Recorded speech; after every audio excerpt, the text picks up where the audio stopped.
Hello viewers, যারা class 7-এ পড়ছো তাদের সেকেন্ড ইউনিট টেস্টে ইতিহাসে কয়েকটা গুরুত্বপূর্ণ প্রশ্ন অবশ্যই দেখে নাও। যারা এখনও কিন্তু পরীক্ষায় রেডি হওনি তারা কিন্তু অবশ্যই এই প্রশ্নটা করে যাবে। শের শাহের মানবিক চিন্তামূলক সংস্কার অথবা শের শাহের কৃতিত্ব, শের শাহ কী করেছিলেন? ঠিক আছে, ভালো করে করবে। এটা করলে তোমাদের অনেক প্রশ্ন কিন্তু অ্যান্সার তোমরা করতে পারবে। ঠিক আছে। দ্বীন-ই-ইলাহি কি? মুঘল শাসন ব্যবস্থার শুভ প্রশাসনের পরিচয় দাও। আমি যেগুলো বলছি সেগুলো কিন্তু অবশ্যই পরীক্ষা দিতে যাওয়ার আগে দেখে যাবে। যারা এখনও ইতিহাসে তৈরি হওনি তাদের জন্য বলছি, ভালো করে প্রশ্নগুলো দেখে যাও, এর মধ্যেই কমন পেয়ে যাবে। ঠিক আছে, তো এখানে আমি অল্প প্রশ্ন দেখাতে পাচ্ছি, এগুলো ভালো করে করবে।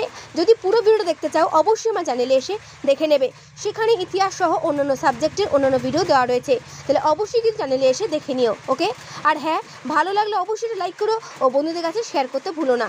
তো দেখা হচ্ছে আমার চ্যানেলে আরও ভালো করে আরও ডিটেলসে।